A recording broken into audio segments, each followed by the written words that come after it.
Hey everyone, welcome to another tutorial, this time about catch multipliers. So, you see I have different sets of ball types in my inventory right now.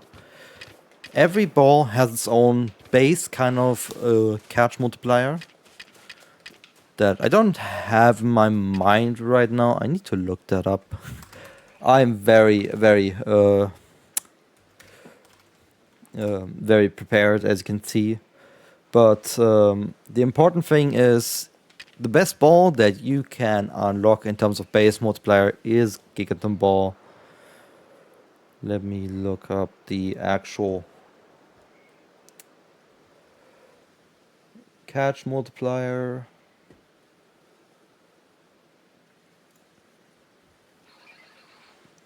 So you have Pokeball, of course, is always a 1.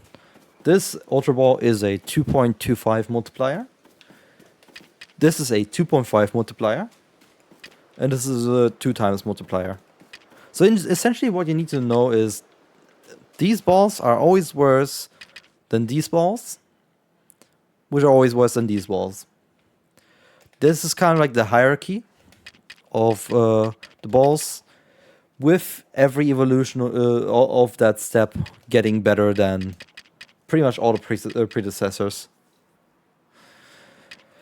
So every upgrade is kind of worth it, although you only really want to invest in like these two, like when you rank 6 Ultra Balls, rank 7 when you unlock these Gigaton Balls, which are your main mode of catching. However, the important thing is the way the ball travels, which is something you should always practice. So we come here at the first multiplier that applies outside of all balls, and that is sleeping.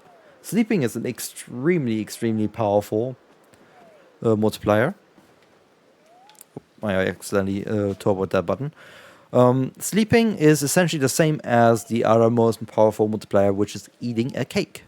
I will show you that in a moment, but sleeping, essentially, if you have a sleeping Pokemon, which you really want to catch, do backstrike. Every backstrike is a 1.75 multiplier, so it's usually worth your time. But in the case of like early game Shing's tutorial, for example, that's like a difference from 71% to like 73%. Don't bother with that. It's not really worth the time investment for barely any change. But usually, on average, I would recommend it.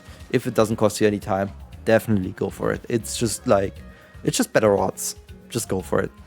So essentially, this is the 4 times multiplier and the 1.5 multiplier. Second top. Now it's not sleeping anymore, which sucks, but that's okay. We can kind of regain our multiplier if we throw the right kind of cake at it. Every Pokemon has its own preferences. So if I go over here, you see the preferred food. You got mushroom, you got grain, you got bean. It's kind of like a standard kind of set. Birds tend to exchange mushroom for honey. Certain Pokemon like to eat 4 types except for salt, which is kind of like more reserved to those like non-living things. If I scroll down the Pokedex, like you see how that applies. Ghosts like to be mushroom, bean. Bugs tend to have 4. And there we go. That's what I wanted to show. The kind of like rocks here, these you wouldn't think of this as a living being, you know. That's how my sense of food goes.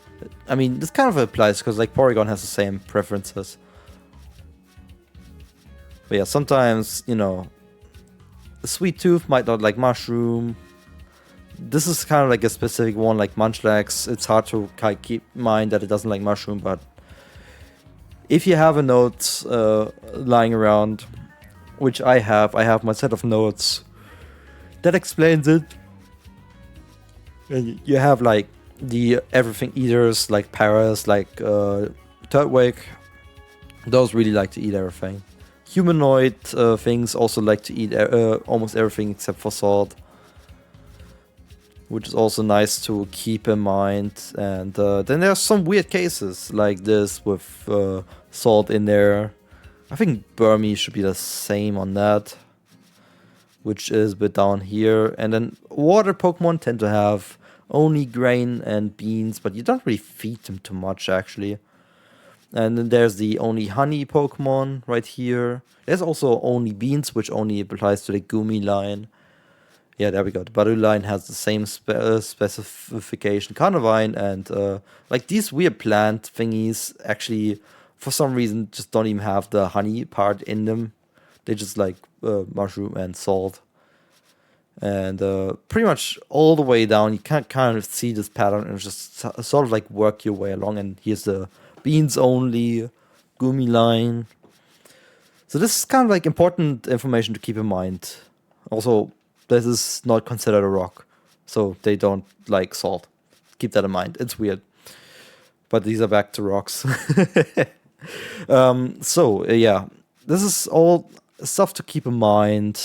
This is everything either, and this is the Porygon line with only salt. The ghosts again. Bird and unknown just don't eat anything, which is also interesting. But yeah, you see these patterns pop up, which are really like a good way to remember what they want to eat, what you can feed. And usually applies pretty well. It works out pretty well. And if you really want to take advantage of the catching boosts, focus on that. Here's the other honey only line with the clever.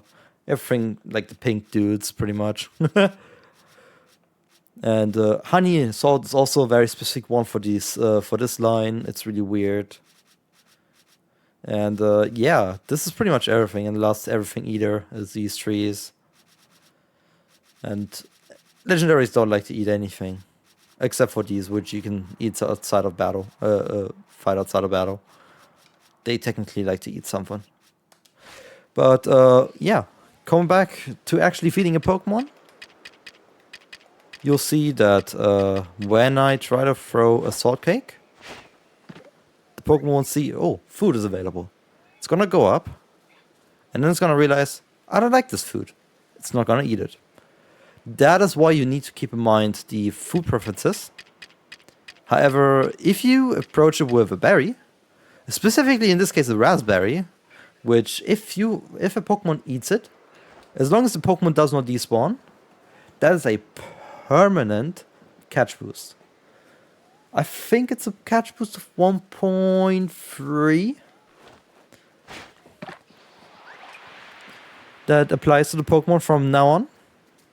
The moment it's eating, it's gonna have this particle. There you go, this weird sparkly particle. Now this has a permanent catch boost applied to it, so you can attempt, it's fine. However, if I now feed it a mushroom cake, as you were able to spot earlier, it likes mushroom. Watch that to turn to green. Boom. That is a very, very, very powerful ×4. And now I can catch it with any ball while it's eating. And also look at how long it's gonna eat a cake. Cake, and especially flavored things. I can show you with the mushroom actually. These flavored things, they are sticking around longer and will be eaten longer. Like you see how that like has the same length. It's gonna eat a long time. And in comparison to that, just don't mind the fight. Oh my god. That's a 10-minute. Never mind.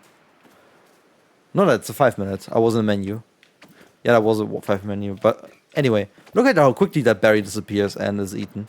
So if you really wanna like just get the catch boost from eating, which in itself is already a catch boost, like that's a 2.5, but that 2.5 changes to a 4 times if it's a cake. And that is essentially a very, very nice strategy if you are below the level cap, or you are not rank 8 and above, where with every rank up the deboost for catching alphas gets minimized. This really helps you to catch those Pokemon.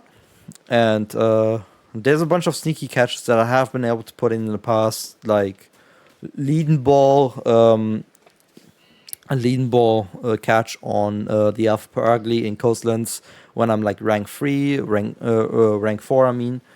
Like, you could get away with a lot of shit if you're lucky enough.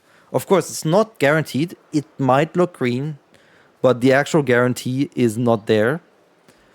If you want to just figure out what everything does, go. I have a tool linked below in which you can check the odds. They're all accurate. We've checked everything. You can play around with the modifiers, see what does. But yeah, that is everything around eating and backstrike. And one more important thing to note about these special balls, they're here for a reason.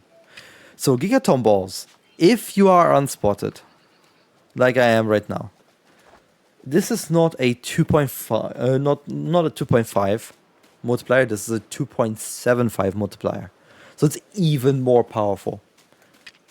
The same actually goes for the jet ball. The jet ball is equally powerful when it is a Pokemon that like flies around in the air. Like, say this is the Raptor here, the Togekiss here, or the Gyarados here. For those Pokemon, you also have that catch boost.